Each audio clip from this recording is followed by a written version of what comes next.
morning. Good morning, Luan. Ayun na, nako. Ngayong araw na ito, pag birthday ang pag-uusapan natin. Yes, eksaktong kulay mo. Yes. Walang pula. Happy Red. birthday. At dahil birthday ang pag-uusapan, happy birthday kay Mrs. Becky Sambilay. Happy Ang bigyan na birthday. nakibigyan natin sa PAL LAX na si Yun. Sid Sambilay. Happy birthday. Ayun. At maraming nagbe-birthday sa showbiz. Kaya Yes. narito na ang mainit na showbiz. Chika, ayan ay tungkol sa kapuso babe na si Iza Calzado. Pinaghahandaan na raw ni Iza ang kanyang nalalapit na kaarawan sa August 12. Yes, at may kilala akong ka-birthday niya. Dahil po dyan, ano kaya ang kanyang birthday wish? Nako, panoorin po natin ito.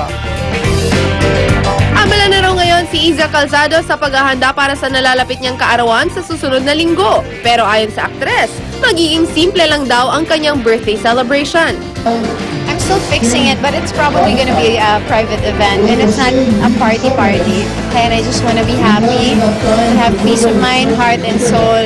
And I hope that the future will be brighter. Actually, it's not a hope.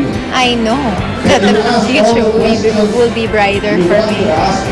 And good health for my family and myself, my loved ones. Yan. At dahil madaragdagan na naman ang kanyang edad, mas todo raw ang ginagawa niyang pag-aalaga sa kanyang sarili. It starts from the mind. You commit to wanting to look good, wanting to feel good, then you work hard for it. Kailangan paghirapan mo ng mabuti. At disiplina lang, dedikasyon, determinasyon. Samantala kahit pahinga raw muna ngayon si Iza sa mga primetime soap, natutuwa naman daw siya dahil bahagi naman siya ng pananghalian ng mga kapuso dahil sa kanyang pag-host ng Eat Bulaga. Mahal na mahal ko talaga ang Bulaga family. And I'm not just saying this because I'm in front of the camera. It's an emotional thing. Yung parang maiiyak ako sa tuwa ko sa pagiging parte ko ng Eat Bulaga. Ayan, abangan na lang natin yung magiging next project ni Iza. Kasi Yes.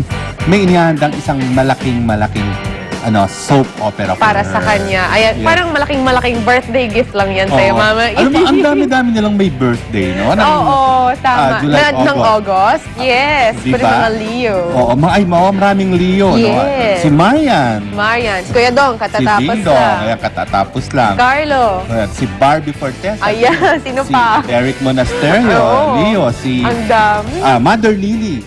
Susan Roses. Happy birthday po sa inyong lahat. Gusto, advance Dolphy, happy birthday. yan. At di ba, puro Leo silang lahat. Nagsama-sama sila. Then punta naman tayo kay Suzy. Hindi yan Leo. Go, Su. Hindi yan Leo. Alright, hey guys, ito, mahalaga ito. Happy birthday kay Engineer Norvin Magpayo. At mas mahalaga ang feature natin ngayong umaga dahil pag-uusapan natin, alam nyo naman, kalaban natin ngayong panahon ng tag-ulan, yung pagdami ng mga mosquito at kasama niyan ay mga dengue, syempre, o dengue mosquitoes. Kaya meron tayong mga iba't ibang paraan para syempre, hindi lang mataboy, mapatay pa ang mga dengue mosquitoes na yan. Unang-una natin kakausapin si Miss Tanaya Marcelino. Did I say it correctly? Yes. Tanaya Marcelino, Manager of Noah's Ark Nursing and Baby Care Products. Good morning, Tanaya. Good morning. Yan. What product do you have here? This is called Mosquito and Insect Trap. Okay. Bali, it works 3 ways. Okay. Una, meron siyang UV fluorescent bulb sa loob that attracts mosquitoes and insects. Di ba yung mga old style na nakikita namin sa mga restaurant ganyan, yung may UV? Okay. Oo, meron siya nun. Tapos second, meron siyang titanium dioxide plate.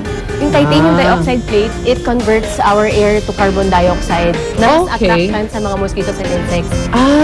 Kaya pala nila tayo nahanap at nakakagat kaysa man tayo magtago kasi yung pag-exhale natin, carbon dioxide. Tama ka dyan. Okay, okay. Tapos third, meron siyang fan sa loob. So, it vacuums yung mosquitoes and insects and traps it inside this chamber. Okay, pero buhay pa sila nun o patay Oo. na? Bali, eventually mamamatay sila dehydrated kasi dito sila matatrap. Oh, alright. Magkano naman yung ganyang product? This one is 2,099 pesos. 2,099. Alright. Tapos gaano kalaking area ang kaya niyan i-service? This one covers 20 meters. 20 square meters, Apo. parang ganyan. Alright. And then you've got, is this yours also? Or, Ito po, this one is called Multi-Frequency Luminous Electronic Mosquito Repeller. Okay. Meron siyang frequency vibration waves. Ano siya? Meron siyang? frequency vibration wave. Okay. Para ma-repel yung mga mosquitoes. It covers 1 to 3 meters. Battery operated siya. Okay, so hindi niya pinapatay yung mosquito, pero tinataboy niya. Yes. So you put that siguro near your baby's crib, mga ganyan, ano? Or sa baby's clothes mismo. Sa clothes mo yung pwede Pinipin attach siya. yan. Yes, yes. Alright. Just keep, of course, it safe away from your baby na baka maisubo niya. As usual, practice safety sa ating mga anak. Well, thank you so much, Tanaya, for showing us all your stuff. At kasama naman natin ngayon, Mr. Jerry Cañas, distributor naman ng Good Nights. Hi, ma'am. Jerry. Good morning. Good morning. Ano naman ang meron dito? Mukhang simple lang to. Yes, sa amin naman, we offer this mosquito repelling bulb. Okay. And then, it repels the mosquitoes, all the night-flying insects. Okay. And then, once na naka-open na siya, wala siyang ultraviolet rays and infrared wave. So, hindi siya attractive for the mosquitoes or the flying insects.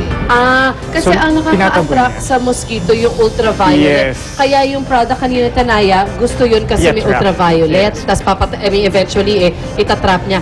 So ito wala ito. Wala siyang nun. ultraviolet. Okay, so maganda. Saan siya magandang ikabit? Pwede siya sa lampshade na maliit. Okay. And then, pwede siya ilagay in the place kung saan siya may lamok or what. Oo. Sige. I see. So, syempre sa kwarto ng mga bata, Yes. sa labahan. Sa labahan parang lagi may lamok yung labahan namin. Thank you so much. Magkano yung ganito? 500 pesos. 500. Gano'ng katagal naman yung burn niyan? 6,000 burning hours. 6,000. So you can use that for two years. Matagal din, Yes. ano? A good investment for your family, di ba? For your family's health. Thank you so much, Yes. Jerry. Thank you.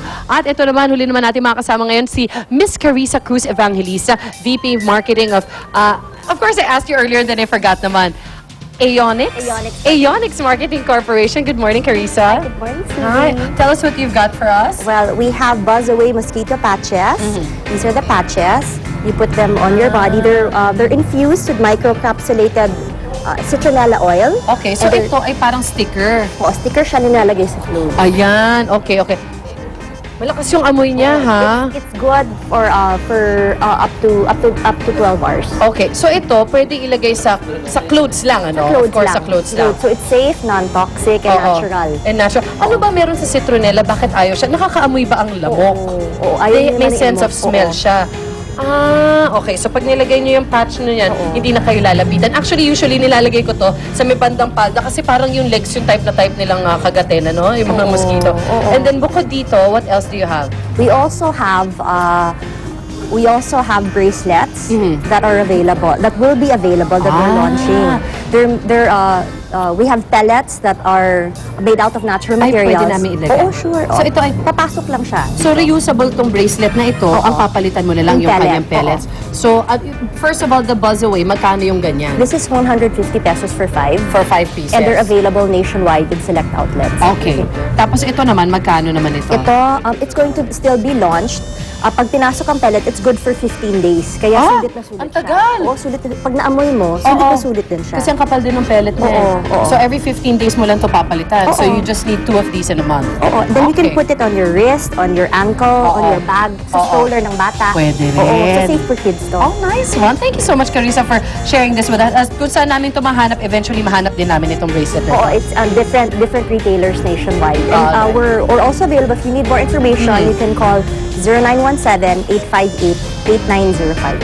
Thank you so much, Carissa. Thank you. Maraming salamat kay Sir Jerry, maraming salamat at kay Tanaya din sa pagpapakita sa atin ng iba't ibang paraan kung paano natin mapoprotekta ng ating pamilya laban sa mga mosquito, sa dengue mosquitoes. Magbabalik pa ang unang hits.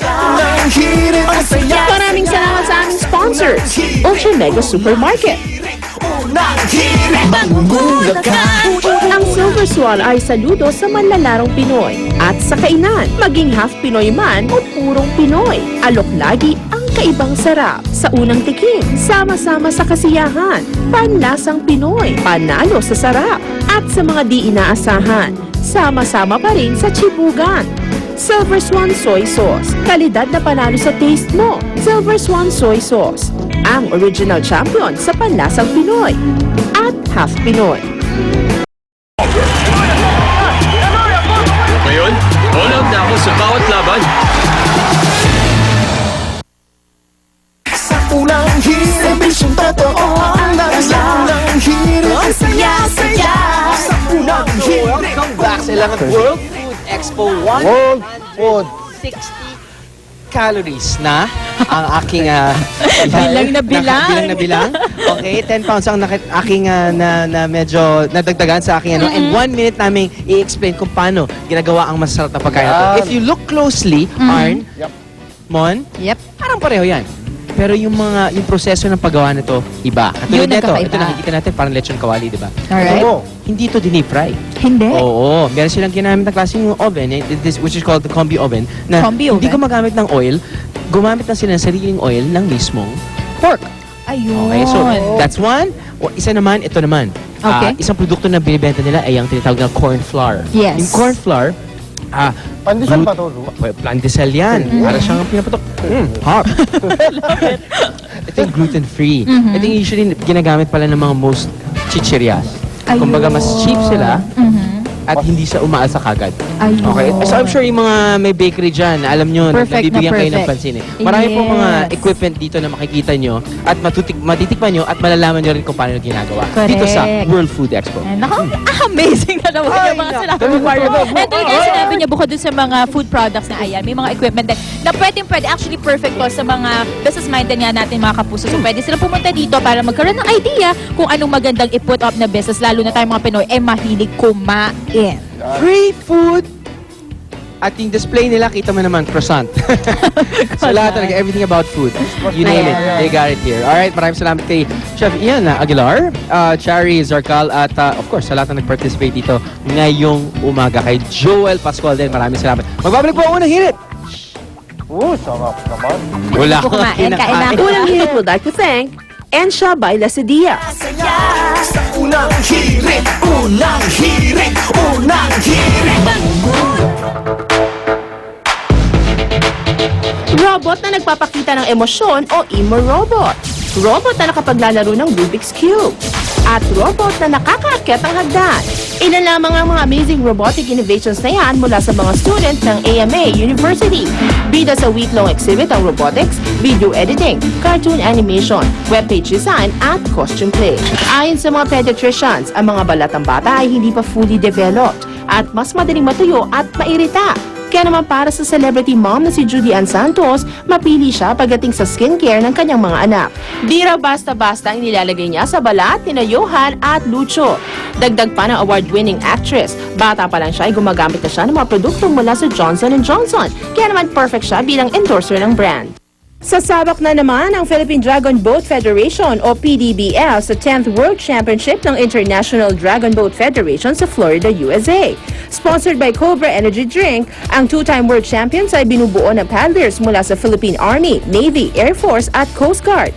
2007 ang una nilang nasungkit ang gold sa men's 200 meters sa Australia at 2009 naman sa Czech Republic. Inaasahang makasungkit ang ikatlong world title ang PDBF sa larangan ng Dragon Boat Racing. 450 lang. Nay, hindi na ako mag-aaral. Pagkatapos pa po ni ate, ni Boyet, tsaka ni Junjun. Nay naman. Kung nagplano lang ako ng pamilya, maginawa sana ang buhay namin. Tama ka pare ko. Basta 3 hanggang 5 taong agwat ang panganganak ni Mrs. May sapat na pagkain at tamang edukasyon. Malusog ang mga bata. Pati si Mrs. malakas ang katawan at isipan. Sali na pare. Kasama ka sa pagpaplano ng pamilya. Sa tamang agwat ng panganganak, pamilya yaangat. Purong saya at balita para sa buong pamilya ang hatid ng unang hirit at Commission on Population. Panalo ka sa umaga sa mabilis na paghahatid ng pinakasariwang balita, impormasyon at saya kasama ang unang hirit. Sa gabi, di ka mahuhuli sa pinakamaiinit na balita na nakalap sa buong maghapon. Masusing iuulat ng 24 oras. Panalo ka sa serbisyong totoo. Kasama ng Speed Fabcon. Panalo sa tipid, panalo sa bango.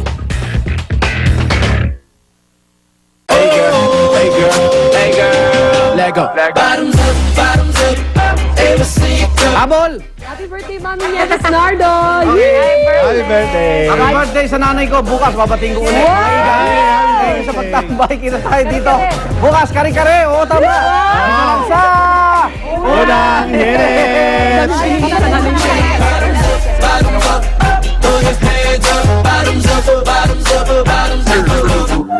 You know what it is. Ang programang ito ay inihatid sa inyo ng Mercury Drug, gising 24 oras sa mga piling lugar. Mercury Drug, tumutulong para sa kalusugan ng bayan. Sa Mercury Drug, nakasisigurong gamot ay laging bago.